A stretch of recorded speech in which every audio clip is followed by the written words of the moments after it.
We are exploring more and more about the liver because I like to call mom, is so important to our health and something that we often overlook. So we're going to go ahead and dive in to these top 10 signs your liver needs help. All right.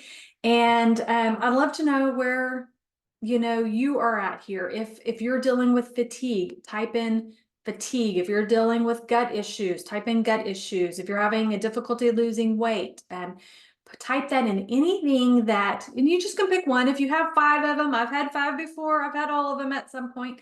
Actually, I just sat down and we just got a new bench and it's not built yet. And I sit down and I heard my joints making some noise. And I'm like, oh, there's some inflammation going on there that I did not hear this morning, probably from me sitting too long and not moving around. So if there's something on here, right, that you have going on, let us know in the chat your number one thing or something that's really bothering you. Go ahead and put that in here for us so so I can know. I want to be able to speak to these different things. All right. And so right now, my mom's here and we got Donna here. She said McMinnville, Tennessee, and she wants energy to get her home projects done. I definitely get that, Donna. And my mom, Jonna, wants to do things with family and friends and grandkids, great grandkids, garden, and she's in Newalla, Oklahoma. And get up without my knee hurting and need weight loss. I get that, Carolyn. All right. Donna says gut issues, difficulty losing weight. Martha says she's from Hilton, New York. I'd like more energy consistent through the day, less stiffness when sitting for a long time. Yes. And then we've got Choctaw, Oklahoma. And yeah, so fatigue, skin, maintain weight loss, all those can be really important to us, right? And we're like, what's blocking me from having that happen? So right here, I just want to share, we have talked for the month on several different aspects of the liver. On the first one, we really just talked about more energy masterclass, unveiling the secrets of your liver. If you want to have more energy, you need to have a healthy liver. And I shared why I call the liver mom and energy sources and boosters, that your liver needs to be healthy. And this is what we call lifestyle medicine or foundational health principles. It's so, so important. So I shared in that all about that. And I talked about how we need to provide energy. And these are the things I share in the 7-day energy Kickstarter challenge each and every month. So if you're like, hey, I want more energy to be able to do this or to be able to do that, we need our liver to be healthy. And how we can do that is these foundational principles right here. All right. And then we've got, I talked about toxic emotions, how we can heal the liver and the emotional connection, because we tend to hold on to anger in our liver. And it's a toxin, just like if I was to, well, right now, we're I don't know what my computer's doing, but right now we just had some paint done and we're living in the home. And so, yeah, it's been really strong. But an emotion can be just as toxic as that paint. All right. And so I want you to be aware of that. All right. And then we have the last one that we did was rejuvenate your liver, discover the top 3 ways to support its health. I don't know about you, but I don't want my liver to look like the one on the left, the purple sick one. I don't even want it to look like the yellow cirrhosis-y one. I want it to look like the happy red one. And that is our goal, is to learn the things that we can do to get her to that point. All right. So the 3 things that we talked about was she likes to detoxify. That's one of her jobs. And we must nourish her, right? And she is able to revitalize. And that is what is so special about our liver, is, y'all, it can regenerate. Unlike most of the other organs, it has been proven she can regenerate pretty quickly. All right. So today we're going to be talking about the drainage funnel and supporting optimal liver health. All right. So our objectives tonight are, number 1, the drainage funnel and understanding the importance of the bottom-up approach. Okay. And so we're going to talk about this. Number 2, I'm going to be sharing information on the Young Living Cleansing Trio. I brought it up last week. We're going to continue talking about it this week. And then number 3, the importance of bile. So I shared in the first masterclass, if liver is mom, I just want you to know that bile is her secret recipe that makes everyone feel better, okay? So I want you to think about that mom that, like I had a neighbor and her name was Birdie and she made banana nut cake and I still have the recipe to this day. And even though I have changed up this recipe using different types of flour, always the same basis, and the cake is always, always delicious, okay? So I would say Birdie's secret recipe, which maybe is my secret recipe now, is banana nut cake. That is bile for the liver, all right? And we're gonna learn more about bile tonight. And then advanced liver support. So those are the objectives for tonight. All right, now I did a masterclass called Optimize Your Body's Natural Detoxification Process, Mastering the Art of Peeing, Pooping, and Sweating. Okay. And as you can see, these are the three bottom areas of the detoxification funnel: your colon, your skin, and your kidneys. And I'm going to share a few slides from this masterclass because I want to make sure that we're all on the same page. Okay. So what is detoxification? Well, right here, it says the definition is the process of changing toxins into less toxic substances or substances that are easier to excrete. How do we excrete them? We pee, poop, or sweat them out. We can also breathe them out, okay? It can also refer to the process of removing harmful substances from the body, such as poisons, and the body eliminates toxins through the colon, the skin, the kidneys, the liver, the lymphatic system, and the lungs, all those different ways, all right? And so we need to make sure, okay, that, let me get this, it's not wanting to turn over, all right? So we wanna make sure that we're all right here looking at how this is worked. Now, I don't know about you, but I typically don't think about what all's happening inside of my body after I eat and the processes that are happening. But I just want you to look right here because there are things that are occurring inside of our body, okay? So if I eat something, that's the input, that's the food that I'm taking in, okay? And even if you're eating healthy foods, in the process that's occurring, they're in the liver, toxins are made. Okay. And I know that's hard to believe, but they're not meant to stay in. That's why God gave us this detoxification process for output called poop. All right. So remember, detoxification is the process of changing toxins into less toxic substances, but they're still toxic, which is why they need to leave our body. They're not supposed to stay. If we were never to excrete, if we were never to pee, if we were never to poop, if we were never to sweat it out, we would become poisonous to ourselves. So we become toxified. All right. So the detoxification process is happening in the liver. Why is this important to know? Well, right here. Here is our drainage funnel. The top is our cells, our tissues, and our organs like the lungs and the heart. Okay. And when these detoxify, they send the waste to the lymphatic system and the rest moves through the blood system, which leads to the liver and the bile ducts that we're going to focus on today. But first, I want you to understand that when the liver starts doing her job, detoxification, all those toxins must get out of the body or they will recirculate, okay? So we need them to continue to go down that funnel. How do we get them out of the body? Through our pee and our kidneys, right? Through our sweat, our skin, and through our poop, our colon. Unfortunately, we often use things to help support our cells, our lymphatic system, even our liver to detoxify, and we feel worse. Why? Because we haven't opened up our drainage funnel from the bottom up. Literally from the bottom up, okay? If you attended my class on Monday, we talked about coffee from the bottom up, okay? So I want you to know it's so important for us to look from this direction, colon up, and not just starting at the top of the funnel, okay? So as I said, the number one thing we're going to talk about, objective, is why it's so important to make sure your drainage pathway is opened up.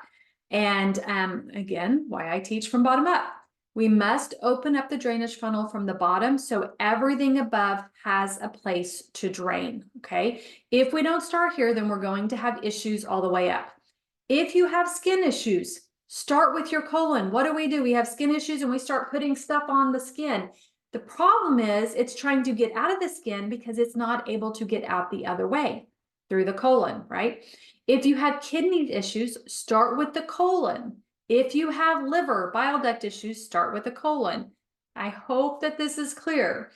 Can you please tell me inside the chat, okay, where must you start on the drainage funnel?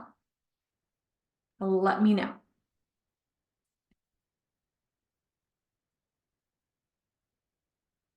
Martha says in the colon. Mom says in the colon.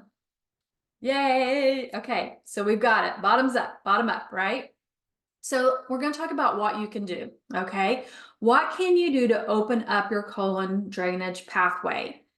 And a lot of this might look familiar to you. If you've been following me very long, you're like, those look familiar, Shauna, because I show the same ones over and over, right?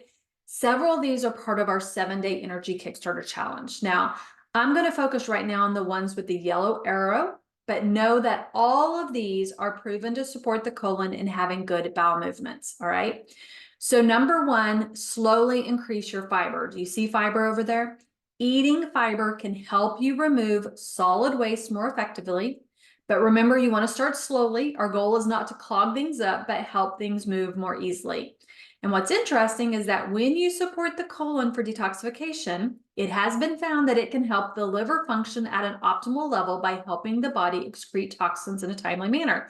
So you might be like, but Martha shared that she has fatty liver. She's like, but Shauna, I need to fix my liver. Well, yeah, one of the ways we can do that is making sure our colon is working. And how can we make sure our colon is working? One way is fiber.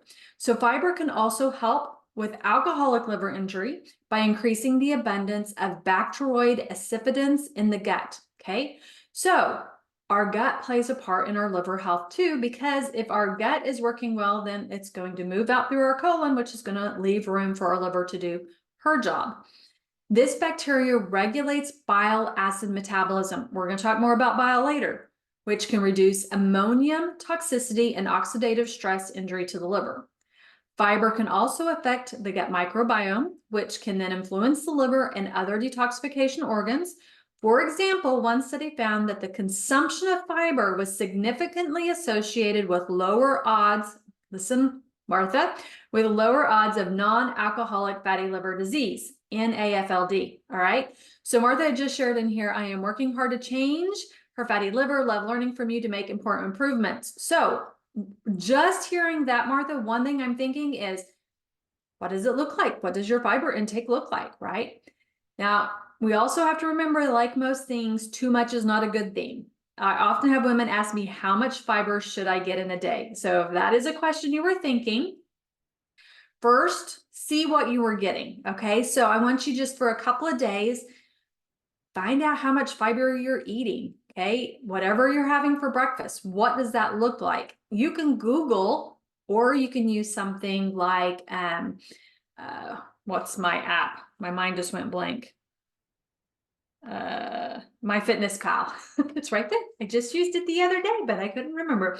MyFitnessPal, you can put in and it'll help you figure out the fiber. All right. Start there. If you are getting 15 grams or less, I just want you to know you do need to increase your fiber, but you want to start with maybe 5 grams more than what you were doing. So if you typically have 10 to 15 grams, maybe you're going to move to 15 to 20 grams. If you're doing 20 grams, then maybe you're going to move up to 25. Then you might say, well, how high should I go? Most say that you need at least 30 grams and some benefit up to 50 grams, okay? More than 50 is probably overdoing it. So we're not trying to get more than 50 grams of fiber, but we want to kind of try and get to that 30 grams. And if we're still having some issues, we might need to go up a little bit more. Everybody's a little bit different, but you want to start slowly. If you're at 10, do not go from 10 to 30. Go from 10 to 15 to 20 to 25, then 30 slowly so that your body can get used to it. All right. Now, another thing is called castor oil packs over the colon. You might have heard of castor oil packs for the liver, but they are also very healing for the colon, and they help get the colon moving. And then once you've used it for the colon, clean it up, and then start using your castor oil packs for your liver. So we can use it for more than one thing. And really, if you have issues with having perfect poops, okay, castor oil packs are going to help support both your colon and then your liver, all right? Coffee enemas. I talked about coffee enemas on Monday. The coffee and coffee enemas increase intestinal motility. That helps the colon purge all the stuff that's in there. So if you're having issues, then a coffee enema might help support getting things moving. And then guess what? It's also supporting your liver. And so, y'all, I'm always about two stones, 3 stones, 4 stones, whatever, right? Like, let's do as many things as we can to support one thing. If I can be supporting with just one, okay, a coffee enema to support my colon and my liver, then that's a good thing. And then supplements. My first recommendation for the colon is magnesium, either in a foot bath, a bath, or in a drink. My 2 favorites for my household is Mag Soothe or Natural Calm. And then there are some magnesium supplements out there that are really good, like Young Living Super Magnesium. All right. And then I have tea here because there are some herbal teas like Smooth Move tea can really be supportive to help get things moving. Drink that at night before you go to sleep. And then in the morning, you should have a smooth move bowel movement. All right. Ginger tea, chamomile tea, peppermint tea, dandelion tea all support the colon. And guess what? I just shared last week, they support the liver. Isn't that amazing? If we support our colon, we can also support our liver. And if we support our liver, we can support our colon. So we're going to move to some other supplements that could support your colon and in turn support your liver. Okay. I brought this up last week. This is the cleansing trio. All right. And I said I'd share more, but I did want to remind you that in the Rejuvenate program, the #1 product Gary Young recommended was Comfortone. Why Comfortone? Because your liver cannot detoxify if it does not get the waste out of the body through the colon first. Remember, the #1 mistake I see is women who are doing detoxes and not making sure their drainage funnel is working properly. So why the cleansing trio? Well, this bundle of ICP, Comfortone, and Essential Zyme was all paired together as an excellent means of cleansing the body systems and supporting a healthy detox funnel. So as Essential Zyme stimulates natural enzyme activity in the body, ICP introduces a unique blend of fibers that assist in eliminating waste. Remember what I just said about fiber? Here's a way we can get it. And then Comfortone promotes a gentle boost in supporting digestive health and wellness. The goal here is to bind any toxins and to remove them through 3 daily bowel movements. How many did I say? 3, right? Martha says she does ICP daily. Martha, do you do the ICP daily, the one that's meant for daily, or do you do this ICP? Because there is 2 different ones. And this one is created for this cleansing trio to really get things moving. But if the ICP daily is helping support you so that you're having daily, right, then you may not need something like this cleansing trio.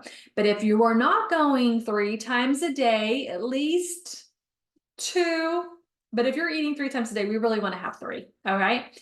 And for some, it's recommended to do this cleansing trio for up to 6 weeks and then take a break. And then if you're not regular, you might have to do it longer. A lot of times we think, oh, am I going to have to stay on this forever? When your body starts doing the things it needs to do, and we start being able to, as I show at the end, kind of move up on the healing program, then you're not going to need it, but it might take some time. And I do not recommend laxatives. So if you're like, oh, but I use laxatives and I go all the time, we want to teach the body and we want to give it the nourishment that it needs. Laxative is not going to be nourishing to the body. This is. All right. So here we are, right? We're going to move to the skin because it is between our liver detoxing well and our colon. Okay. Once you have your colon moving daily, then it's time to make sure your skin is detoxing well. I don't recommend trying to go out and sweat things if your colon isn't moving, okay? So what can you do to open up your skin? Don't these look familiar? Several of these are going to look like what you just saw on the other page. I'm not going to talk about all of them, but I'm going to talk about a few. So let's talk about exercise. Move more.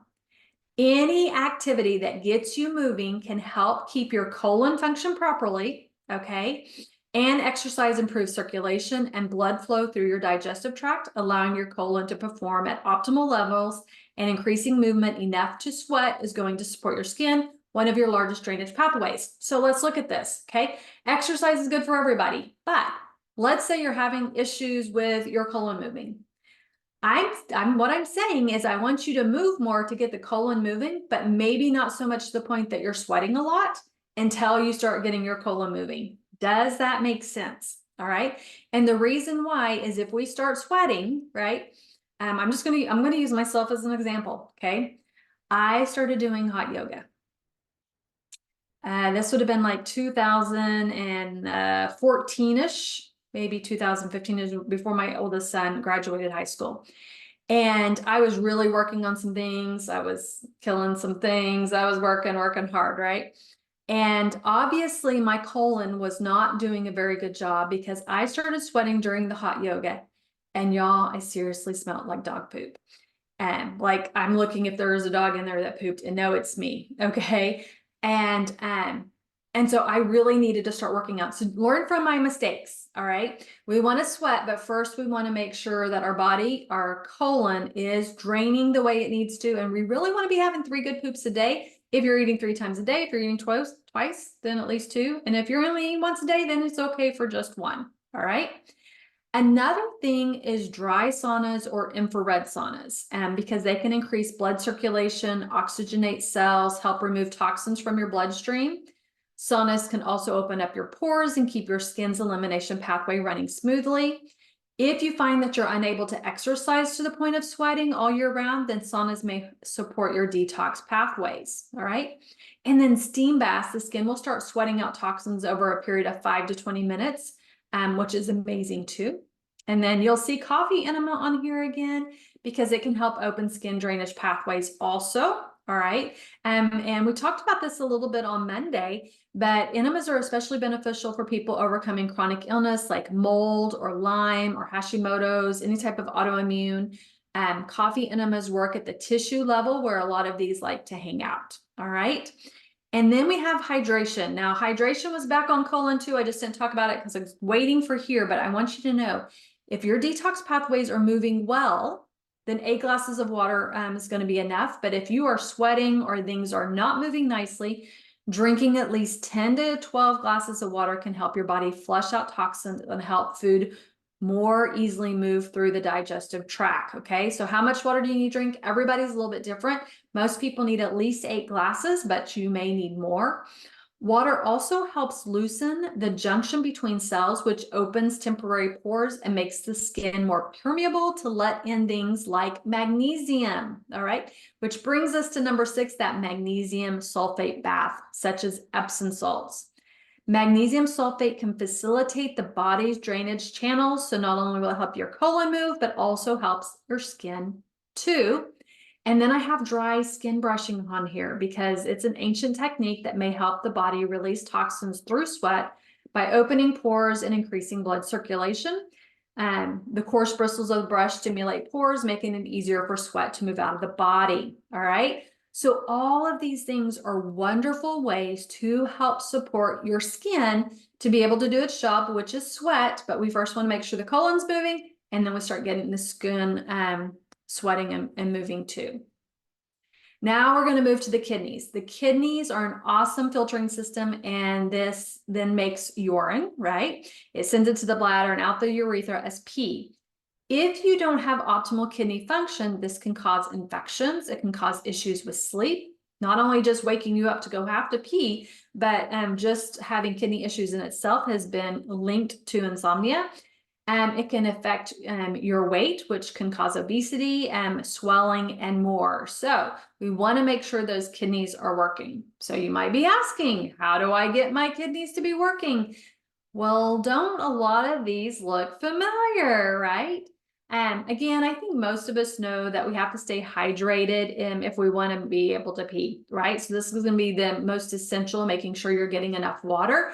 And we can actually use our pee as a sign to be able to see if we're getting enough water. Your pee should not be bright yellow. If you're taking something like B vitamins, it might be a little fluorescent yellow after your B vitamins, but otherwise it should be a very, very light pale yellow, all right? Another thing we can do is consume water-rich foods. This is really good for our kidneys. So this would be things like fruits and vegetables, specifically cucumbers, watermelon, oranges, and strawberries. These foods not only provide hydration, but they also contain vitamins, minerals, and antioxidants that support kidney health. Also, our beloved Ningxia Red is very good to help support in this area too. You want to limit sodium intake that can strain kidneys and lead to fluid retention. So this is not talking about our good sea salt. This is talking about not taking in high sodium processed foods and opt for whole unprocessed foods. Canned foods are the worst. Okay, they put so much salt in those. And be mindful of added table salt in cooking and at the table, and switch to sea salt. It is different because sea salt is going to have many minerals and not just sodium, and we want our minerals to work together. All right. Maintaining a balanced diet, avoiding excessive consumption, again, of processed foods, sugary beverages, and alcohol, which can put a lot of stress on the kidneys. And then we want to make sure we're managing blood pressure. High blood pressure can damage the kidneys over time. So take steps to manage your blood pressure through lifestyle changes such as regular exercise, maintaining a healthy weight, limiting alcohol consumption, and reducing stress. Avoid smoking. Smoking can impair kidney function and exacerbate issues. And then monitor medications, because some medications, including over-the-counter pain relievers like NSAIDs, which is like your Tylenol, your ibuprofen, they can harm the kidneys if used excessively over long periods of time. And then consult with your healthcare provider about the use of medications and their potential impact on kidney health. There are some medications that you need to be making sure you're testing your kidneys to make sure that it's not causing more harm than good.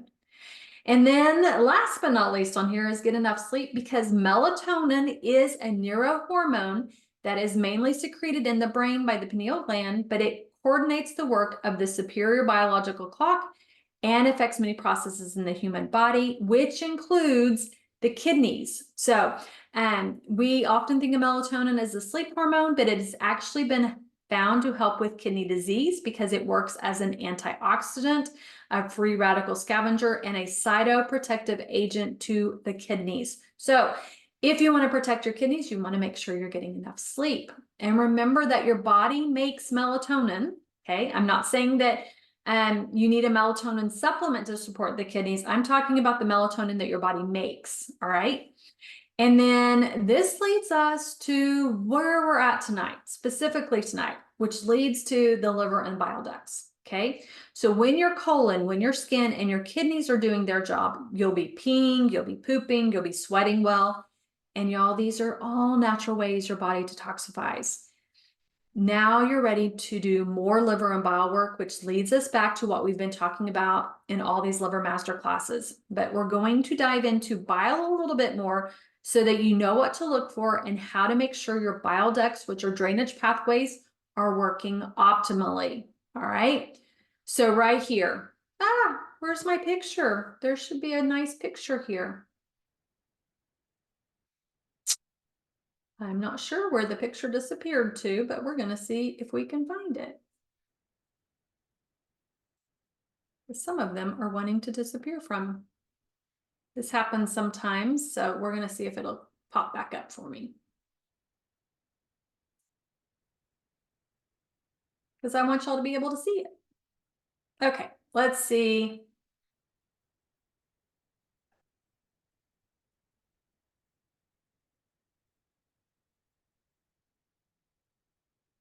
If someone in the chat can tell me that you can see a liver, a gallbladder, let me know.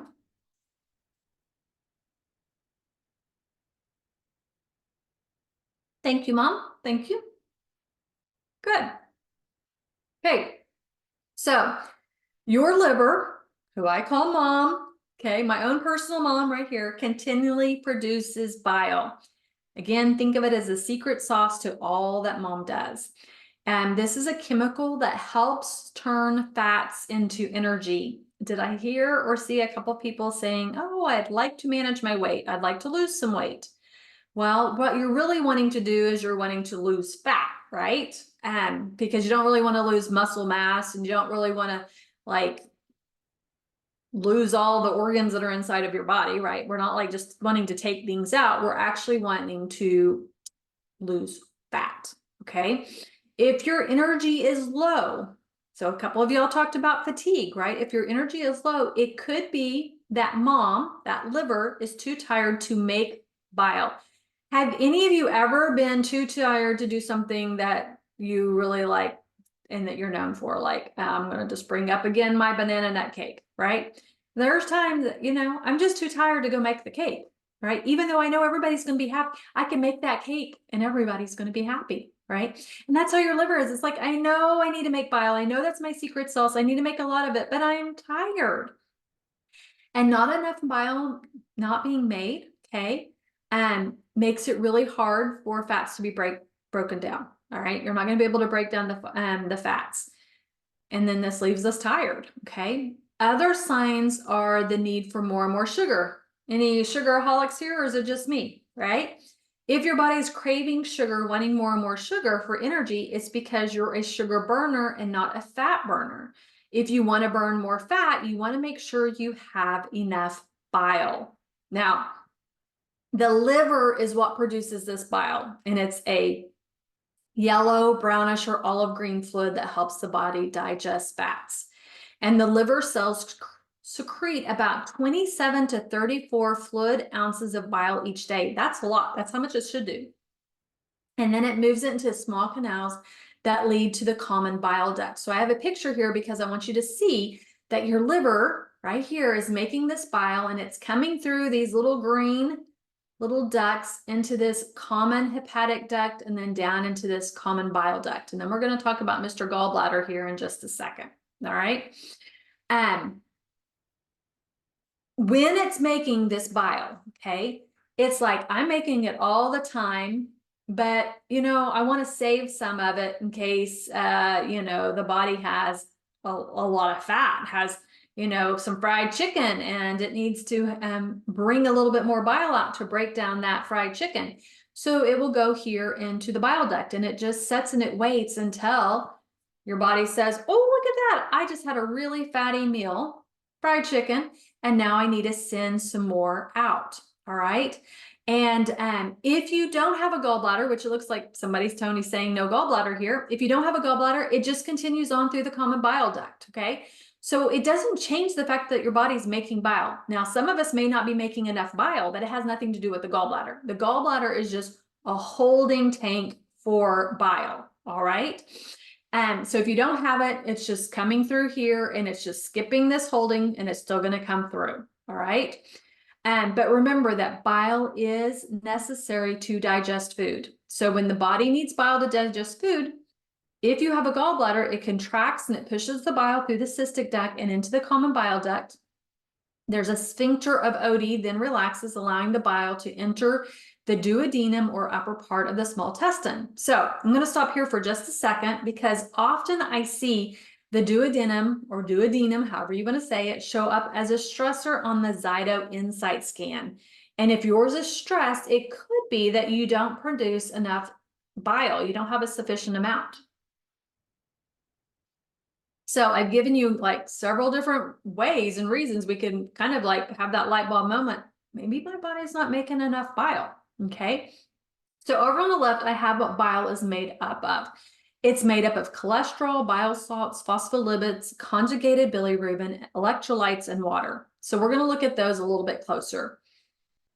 If you are on cholesterol medications, this could lower your bile. All right. So I just want you to know your bile could already be lower if you're on cholesterol medications. Bile salts are made up of amino acids called glycine and or taurine. Okay. Your body can use either of those to make bile salts.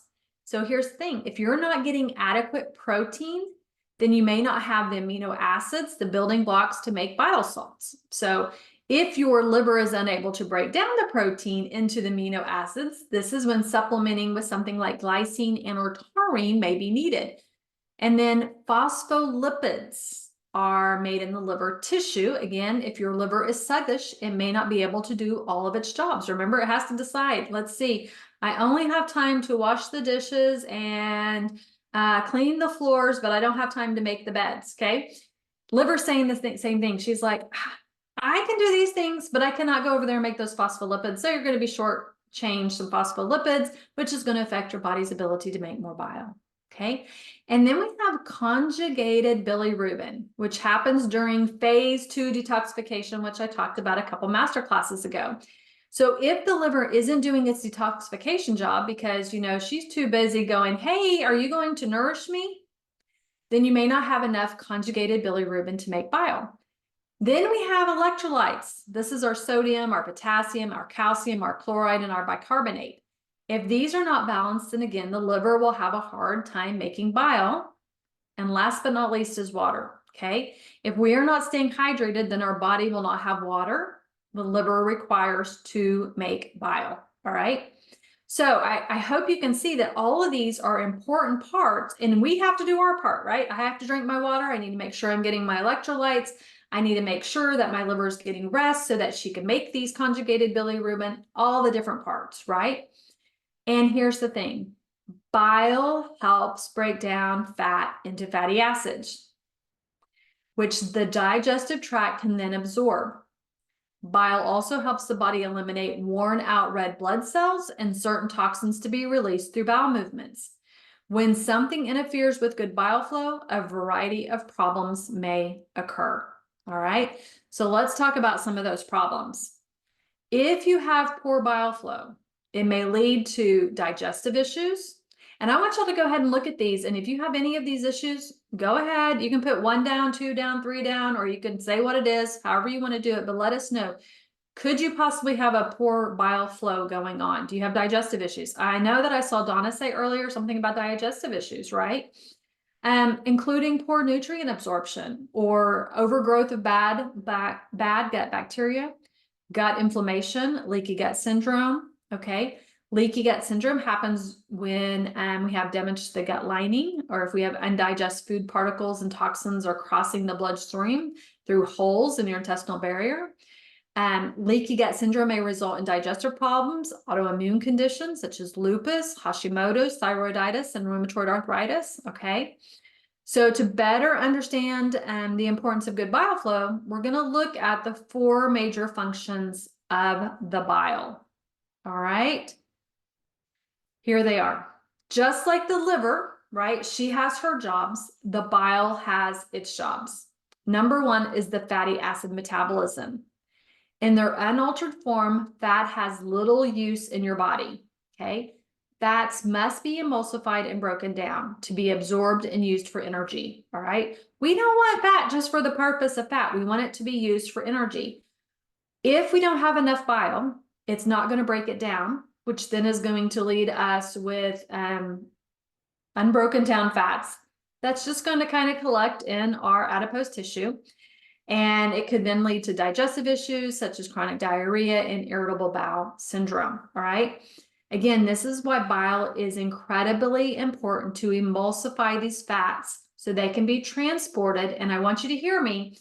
They also transport fat-soluble nutrients such as vitamin A, D, E, and K around your body to protect your immune system and overall health. I've shared this in a past masterclass that a lot of times these vitamins A, D, E, and K, actually, when we're eating our foods and we're getting it in, or our body's making it because our body makes vitamin D, it has to be broken down. What is breaking it down for it to be usable for us to use is inside the liver, okay? How does it break it down? It uses bile, all right? And it helps kill off bad microbes. The bacterial makeup of your microbiome is incredibly important for your overall health.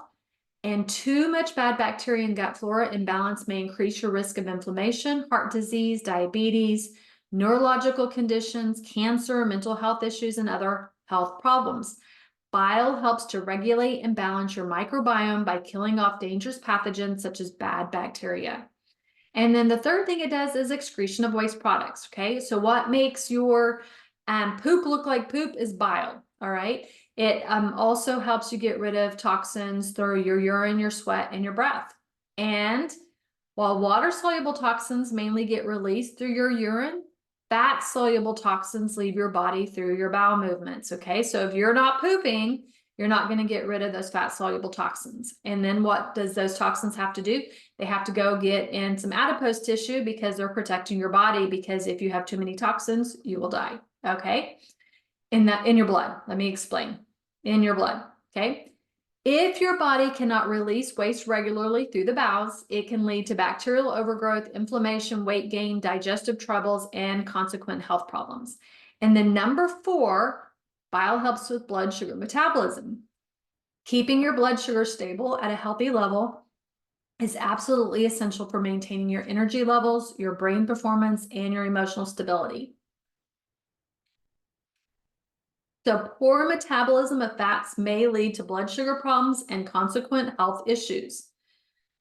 How important is bile? Who knew that bile was important to all of these things to make sure that your body is healthy? Is this new for anybody? Bile helps to stimulate receptors that help fat and carbohydrate metabolism and your body's inflammatory response. All right. So again, Martha says new to me. Yeah, Martha, we're not taught this, are we? Like, we're taught, yeah, we need to have a healthy liver, love your liver, but we're not talking about what your liver has to do. And she needs to make this bile every single day. And if she's not able to do it, right, then these processes aren't occurring. Remember, I showed eating processes, pooping. These processes are happening inside the liver with this bile. And if it's obstructed for any reason, we can have weight gain. We can have low energy. We can have emotional instability. We can have digestive complications. We can have headaches. We can have migraines. We can have fibromyalgia. We can have acne, eczema, rashes. We can have chemical sensitivities due to toxic buildup. All right. So we need to make sure that we have bile moving through our liver to help support us in all of these ways. All right. So now that you know the importance of bile and that your liver makes it, we're going to look at how we can provide energy to our liver to make the bile needed for your overall health. And an interesting area of research in supporting the liver is diaphragmatic breathing exercises. Do I ever talk about breathing exercises?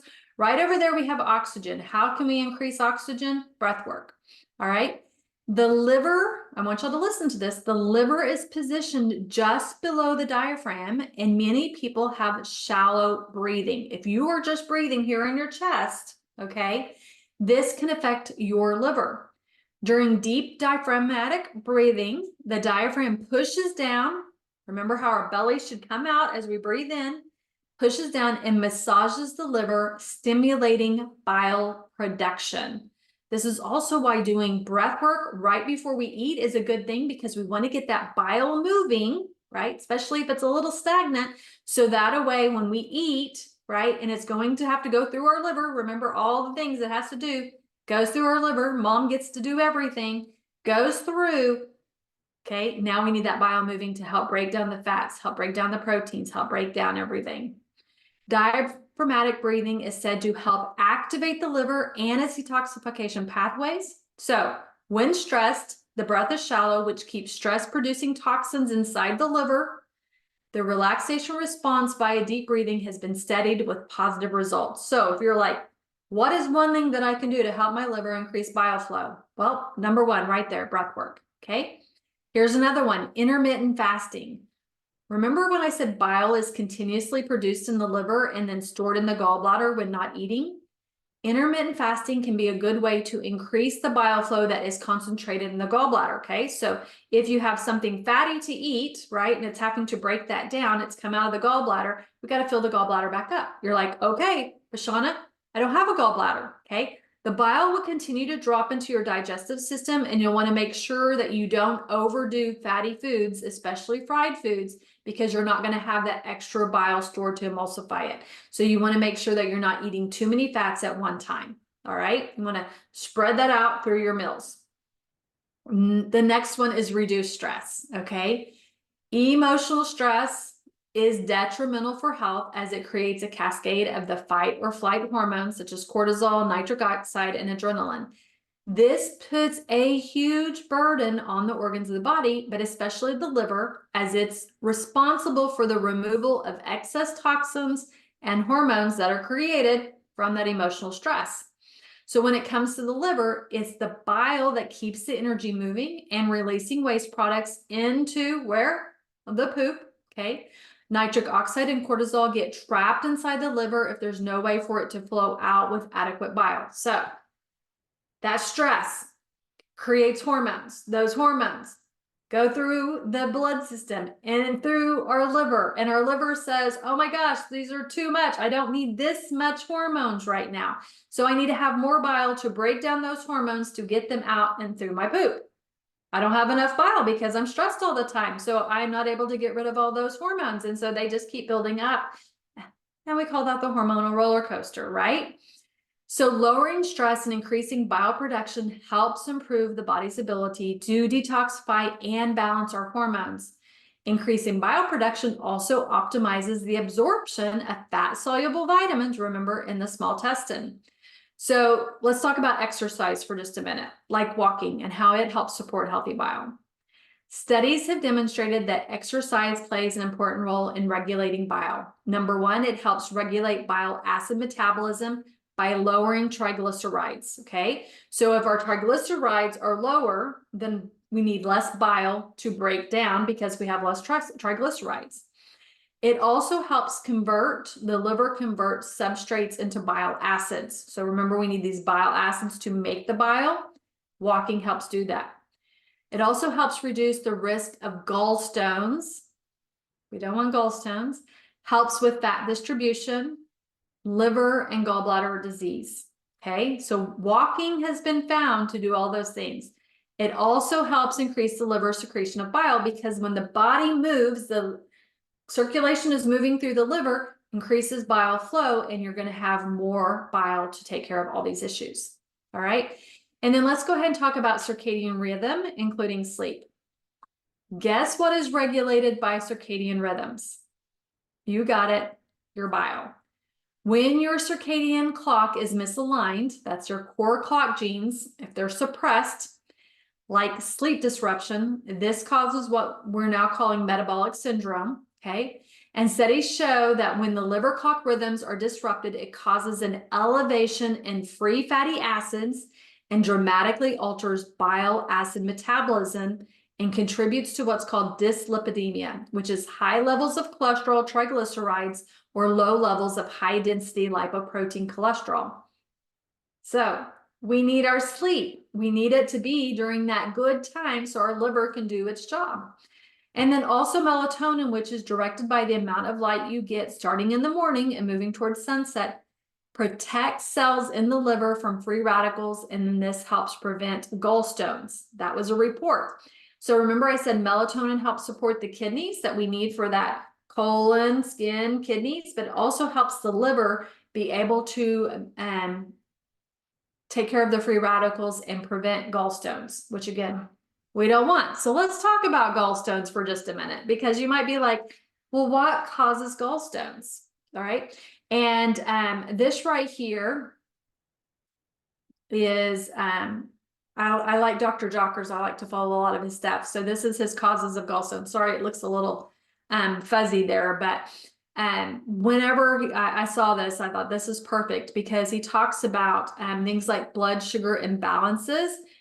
This could be either hyper or hypoglycemia. All right, so that can cause gallstones. So too much sugar, or it's not that we have not enough. Hypoglycemia is these big round roller coasters that are going on from too much. Estrogen dominance, or this could be low progesterone that causes the estrogen progesterone ratio to be off. And then I want you to look at number 4, stress again. Number 5, low fiber diet, right? And then number 8, rapid weight loss. I've said this before, but losing weight quickly is typically not healthy for the body. The body is holding on to weight for a reason, and it's to protect you. And if you do something like bariatric surgery or a weight loss program that releases weight faster than your liver can handle, you may have more issues, and one of them being gallstones. Okay, so yes, we want to lower our weight, but we want to do it at a safe rate so that the body can handle it, the liver can handle it, and we can feel better. We don't want to lose weight and feel like crap, right? Next, number 9 is low fat diet. So we talked about high fat, right? But we also need to think about low fat, because low fat diets have been found to increase the production. There's all this bile, but it doesn't have anything to break down if we're not getting fats in our diet. And it kind of becomes stagnant and increases the risk of bile stone production. So like most things, we need this Goldilocks zone, not too much fat and not enough fat. We need just right for our system. And that could be different for different people, because it might depend on how much bile you're making. It could depend on if you have a gallbladder. All right.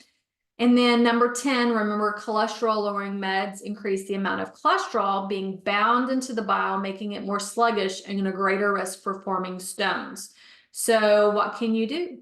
Well, you can rejuvenate your liver and discover those top 3 ways that we talked about, right?